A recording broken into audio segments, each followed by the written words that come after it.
Fitzy's Hammer by A.C. Jameson. The first time I met Michael Fitzpatrick, he nodded and said, "All right, mate." He handed me his toolbox. With both my hands full, my guard was down. He flicked me in the balls with the back of his hand, hard enough to make me gasp. He laughed, then pointed at his van in the far corner of the yard. When I had my breath back, I carried over the toolbox and loaded up. Then I jumped in the passenger seat and waited for Fitzy to finish his morning cig. A minute later, we were pulling out of the yard and onto the main road. 2 minutes later, we were pulling back in.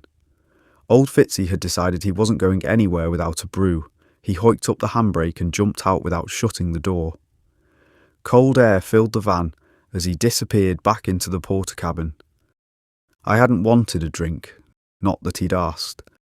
Fitzy re-emerged holding an ordinary porcelain mug, one of the crappy ones from the back of the cupboard, with our company logo fading on the side.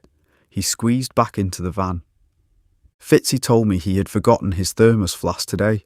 I watched him try to wedge the mug into the cup holder. Those cup holders aren't designed for cups with handles. It balanced atop the hole at 45 degrees. Milky tea trickled down the dashboard. As engineers, we pride ourselves on our problem-solving skills. We set off once again. With all the frost and the HGVs that roll in and out the yard, the potholes were getting to be pretty hefty that year. Fitzy took the holes at speed, then swung out of the yard like he was going for it at the Dakar Rally. Those cup holders aren't designed for cups without lids. By now, there was more tea on both our overalls than in Fitzy's mug. Our van was mostly yellow with splashes of white and blue. On a dark winter morning, it was easily mistaken for a Merseyside police van. Other drivers snapped into their best behaviour as we came flying up in their rearview mirror. Fitzy took full advantage of their confusion, flashing his lights and blasting his horn to get them out of our lane. As he fuelled us up at the BP garage by Camel Laird's, I stayed in the van and looked through the route sheet that Fitzy had put together. When creating each day's route sheet, you're supposed to consult a map and put the sites into an order that makes sense geographically, so as to minimise your time driving between each one. If there was any logic to today's route, I couldn't see it. We would be crossing over into Lancashire at least 3 separate times today. Fitzy tapped hard on the glass. It seemed urgent. I cracked the window to hear what he had to say. He was grinning like a loon. He held up the back of his hands. His knuckles were bloodied and scabbed. He said, "Been trying to harden up the bones in my hands. Doing some rounds on the brick wall around the back of ours." I nodded and slid the window shut. For our first site visit, we were shooting through the mouse hole, as Fitzy called it, taking the Queensway tunnel under the river to Liverpool. When our van reached the toll booth at the tunnel entrance, Fitzy rummaged around in the pockets of his overalls. Then he banged the wheel and shouted, "For fuck's sake." He had forgotten his fast tag, the small plastic tag that all our drivers were issued with. Normally you just waved your fast tag at the sensor, the barrier would lift and the toll would be automatically charged to the company account. With a queue of cars building behind us, Fitzy instructed me to dig around in the glove box for some coins. The glove box was empty, save for some Haribos and a single claw hammer. It didn't look like one of our standard company tools. It was a battered old lump, with a wooden handle that had split with age. At the time, I remember wondering why Fitzy kept that hammer floating around in the front of the van, instead of in the back with the rest of the tools. In the end, I had to open my wallet and break a tenner just to get us moving. Fitzy snatched it off me and fed it into the machine. My change was lobbed into a puddle of tea that had collected in one of the van's cubbyholes. I wondered if this was some test of character that all the newbies have to go through. If you don't hand your notice in after working a shift with Fitzy, you're officially one of the team. For the next few months of my apprenticeship, I seemed to get paired up with Fitzy far more than anyone else. Life on the road fixing boilers involved a lot more pushing and shoving than I'd expected, if I'm honest. Every time someone cut us off in a car park, or let the cargo lift doors close on us, Fitzy would get right up in their face. I spent more time diffusing aggro than I did fixing leaks. Even the customers weren't safe. Within 12 weeks, we'd received 9 formal complaints from the sites we'd visited together. I needed a good reference from this firm, so I was starting to fret. The line manager told me not to worry. All those write-ups only made mention of the wiry fella with the thin moustache and the foul mouth. No one had a bad word to say about the baby-faced nipper tagging along behind him.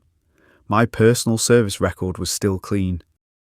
Fitzy wasn't shy about showing me his complaint forms.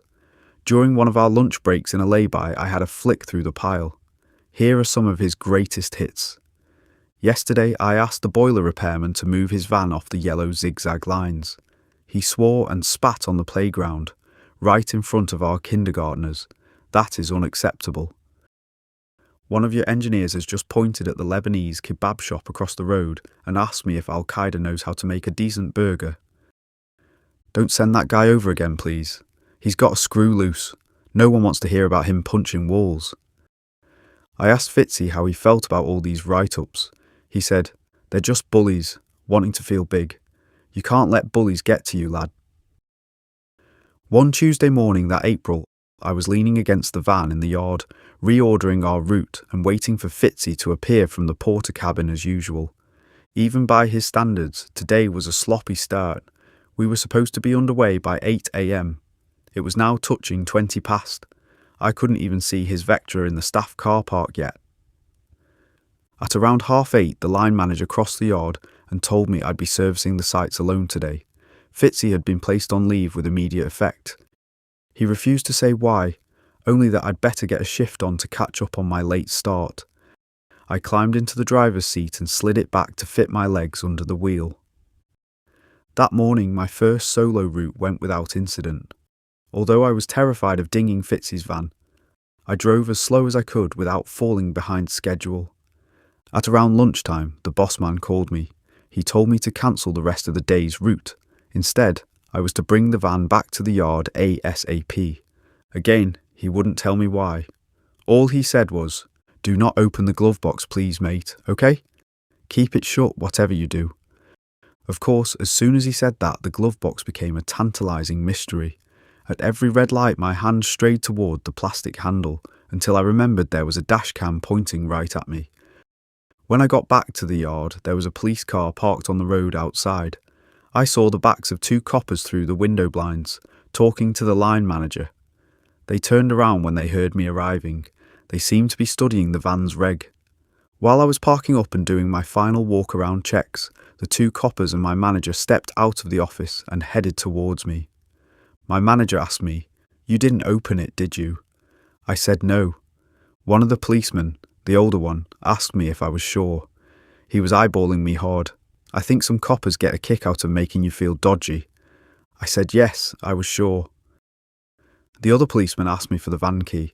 As I handed it over, I noticed he was wearing rubber gloves. He opened the passenger side door of the van and popped open the glove box. After a long look inside, he took a cheap black smartphone out of his vest pocket, opened up the camera and began flashing away at the contents. I asked my manager what the deal was. He just waved me off. Whatever was happening, it was above the apprentice's pay grade. I headed inside and dropped my half-completed route sheet on his desk. Then I grabbed my bag from my locker and took off, wondering if I would still get paid for the afternoon. Fitzy didn't appear on Wednesday either, or the rest of the week. The rumour mill was at full crank. First I heard Fitzy had gotten the sack, then he hadn't. Then Fitzy had been done for manslaughter, then he hadn't. The other lads asked me what I knew. Truthfully, I just said, "Fuck all." In the end, I got the story, or part of it, from page 10 of the Wirral Globe. Michael Fitzpatrick, a 42-year-old man from Bromborough, had been charged with aggravated assault following an incident in the Queensway Tunnel on Monday evening. Luckily, I had been at college that day. Otherwise, I'd have been roped into the whole thing too. After finishing his route alone, Fitzy had been coming through the tunnel back to the yard. As he squeezed the van along those dark, narrow bends, he noticed that the couple in the Renault in front were becoming more and more animated. The driver's arm was reaching out to smack the woman in the passenger seat, over and over again. She seemed to be cowering away from him, too scared to fight back. Fitzy wasn't to stand for that. He dropped the van into second gear and blasted past the Renault. Then he flicked the wheel sharply and yanked up the handbrake. The van skidded to a stop across both lanes, blocking in the car. He reached into the glove box and put something in his pocket. Then he hopped out of the van and walked back to have a word with the Renault driver. Behind the wheel was 58-year-old Ian Marshall, an IT consultant from Greasby. As he approached, Fitzy smiled and gestured at Ian to roll down his window. Ian was caught so off guard by the request that he obliged. Fitzy reached through the Renault's window and grabbed Ian's collar with his left hand. In the passenger seat, 55-year-old Samantha Marshall had more situational awareness than her husband. She immediately grabbed her phone from her bag to call the police. Unfortunately for her, that section of the tunnel is about 50 metres below the River Mersey. No chance of getting a phone signal down there. When Ian's brain finally did catch up, his first response was indignation.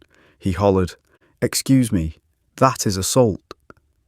In reply, Fitzy shouted, "No mate, this is assault." With his right hand, Fitzy slipped that old chipped hammer out of his overalls pocket and swung it through the window. Lights out for Ian, a fractured skull and reduced vision in his right eye. Fitzy grabbed the Renault's key out the ignition. Then he sprinted back to his van and gunned it for the exit. He had entered the tunnel as a free man, relatively speaking. He came out the other side on the run from the law. With no working phone and no way to move the car, it took some time for Samantha to get Ian some medical attention and to alert the police that were parked up by the toll booths. By that time, Fitzy had dropped the van off at the yard, with the bloodied hammer back in the glove box, and razzed straight home in his Vectra. Plod caught up with him the following morning.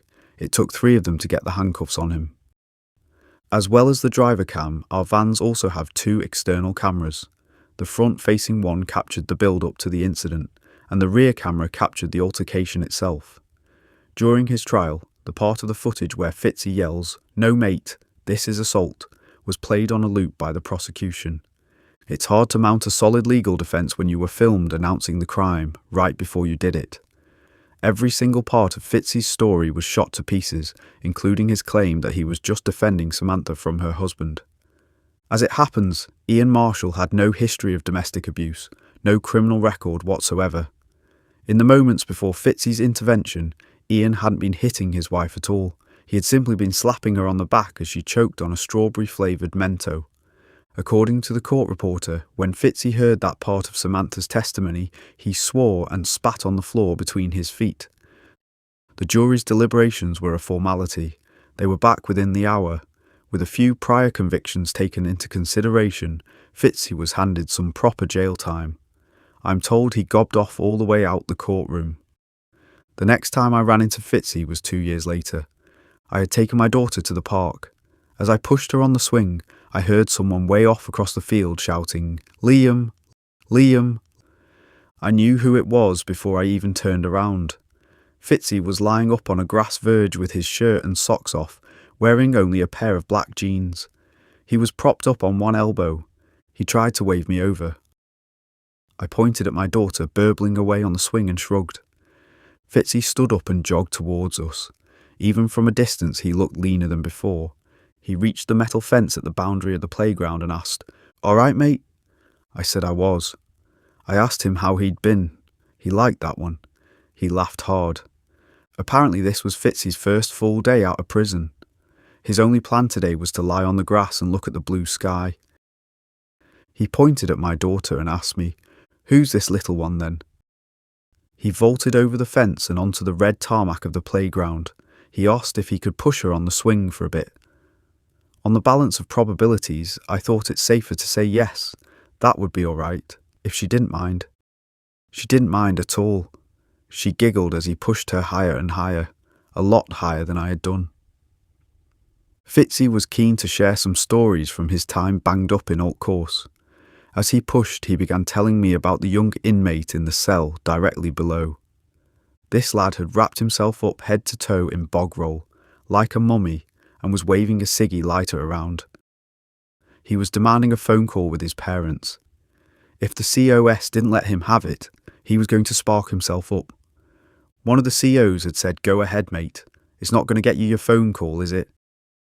Eventually, they distracted the inmate long enough to bundle him. The guy was screaming the place down while they wrestled the lighter out of his hand. Fitzy was beaming as he said, "I was on the landing above listening to it all, just cackling me arse off." I followed the same drill that got me through hundreds of van hours with him, back in my apprenticeship. Just nod and smile through the madness. Fitzy looked at me. Then he stopped grinning and stepped back from the swing. He spat on the ground. 2 years inside had done nothing to dull that habit. I thought about him spitting on the floor of his own cell every day. Then he squared up to me, looking me right in the eye. He jabbed me in the chest with a bony knuckle and said, "You think I'm a nutter, don't you? You didn't come and see me once." He didn't seem to have a hammer on him. If I was wrong about that, I could always take off running. Although that didn't seem like great parenting, leaving my infant daughter behind with the local head case. In the end, I decided to be honest. I said, "That whole thing in the tunnel was a bit mental, mate, yeah."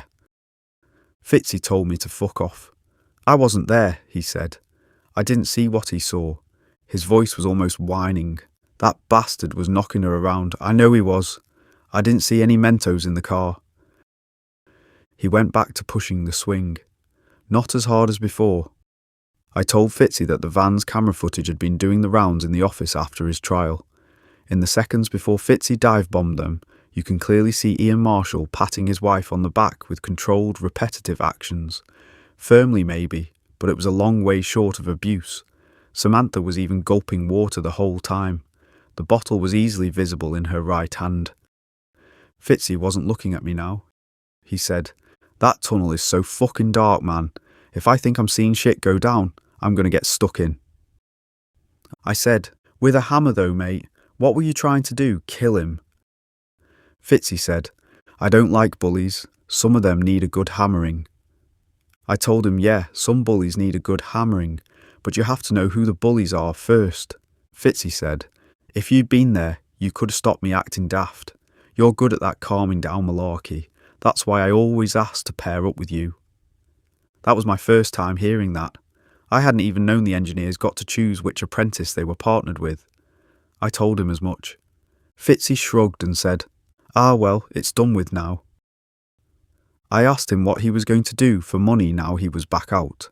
Fitzy said he had a mate from his own college days who could sort him out with some work. It wasn't an engineer's wage, but it would be enough. If I ever needed work, Fitzy reckoned he could put me in touch. No worries. I thanked him. Then I checked the time on my phone. I pulled my daughter off the swing and said we had to be going. She waved goodbye to Fitzy. He smiled and waved back.